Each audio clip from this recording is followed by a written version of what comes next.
Hey there out there. It is the festive season, and boy, do I have some stories for you about getting the shopping done and some of my customer experiences that I had while I was out in the wild during this fabulous, festive, and just crazy time of year. Give me the next 5 minutes and I'll show you why your customer experience in your business has nothing to do with your intention and everything to do with your systems and processes. Now, I thought I was being super duper clever. We finished most of the Christmas shopping early, like I always do. I just like to get it out of the way. And we had just a few loose ends left to deal with. So, bottle of wine, panettone, and a garbage bin. Don't ask about a garbage bin, okay? So I thought I'd be clever and, it'd be less busy if I decided to brave one of our major shopping centers during the week. So before too many people got out and about the weekend and the few days before Christmas. Now, spoiler alert, it was already a madhouse. It is wild out there already. But what happened next was where the learning or the reminder, if you like, came from me. Your systems and your processes are your customer experience. Now, first thing I did when I went adventuring was the wine. Click and collect, ready in 30 minutes, no friction. It was fantastic. No guessing, no mental load, email, text message updates.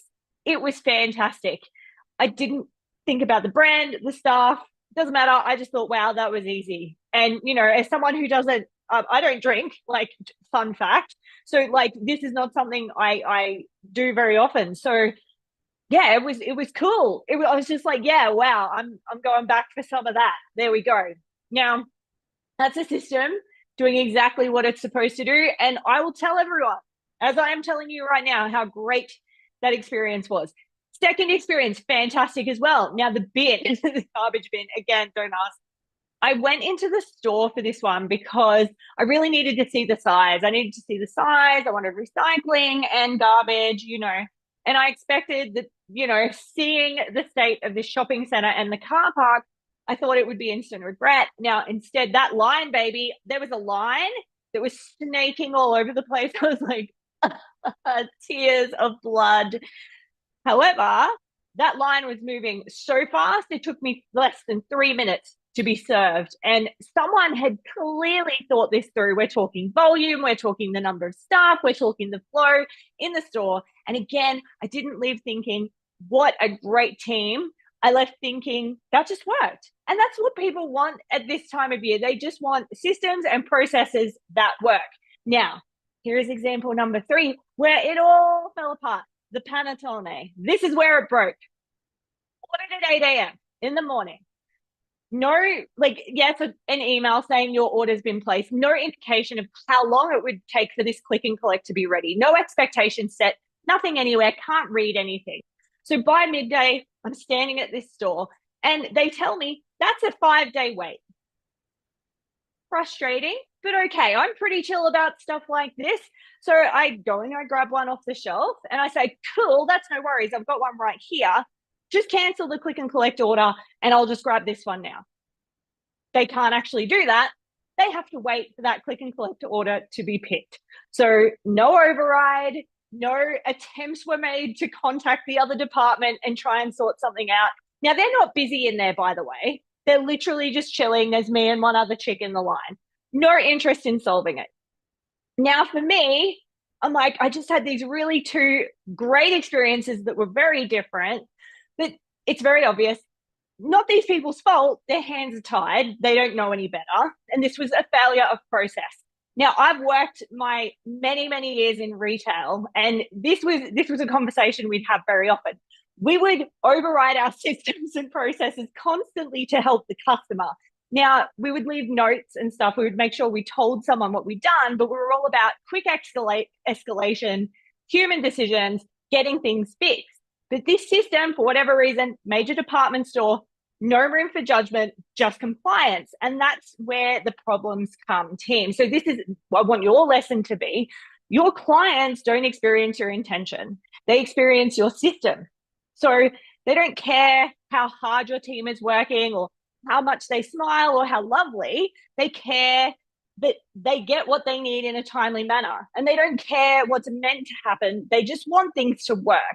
They experience what's clear, what's easy, and what breaks when things go slightly off script. So your customer experience is tied so intimately to your systems and processes. So if you're watching this and thinking, well, actually, I'm part of that problem, how do I fix it? You can start here today. I'm not just about telling you stories about Christmas shopping. I'm here to tell you how to make a difference. So first thing you can do is map out your top 3 customer moments. Ask yourself, how does someone buy from us? How do they get help from us? And how do they make a change, or how do they fix something? Now, these are the moments where we build trust with them or they quietly fade off into the sunset. The second thing you can do is decide your off script rules. So when we're talking about customer experience, the breakdowns don't happen when things go right. Obviously, they happen when things unexpected, like me turning up early with my panettone, right? So decide once, when can someone override the system and make that a rule? What decisions can my team make without permission and make that a rule? And when something goes wrong, what matters more? Is it speed? Is it flexibility? Or is it policy? Your system only works when everything goes, if your system only works when everything goes beautifully. It's not a system. It's a problem waiting to happen. You need to give your team flexibility in the system. Now, the third thing I'll say is write the one sentence that matters. For each customer moment, complete this sentence.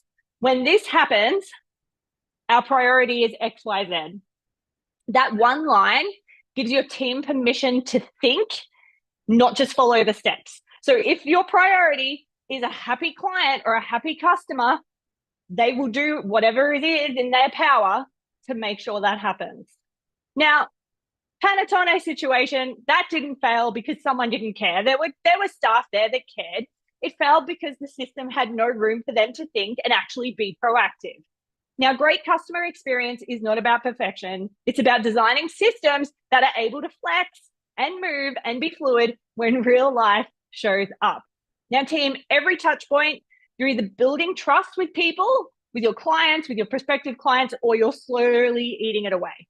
And most businesses aren't losing trust through massive failures. It's just those tiny little small, they're so fixable gaps that we don't even realize they're there. Now, I'm curious, let me know in the comments below, have you had an experience like this and where did the wheels fall off? And if you're curious how many places your business might be leaking trust in the same way, not because you have bad humans, but brittle systems, that is exactly what we do here at Imaginate, because team, your systems are already creating an experience. The only question is whether you designed it intentionally and they're creating a great experience for your clients and your customers. Thanks for tuning in to today's episode.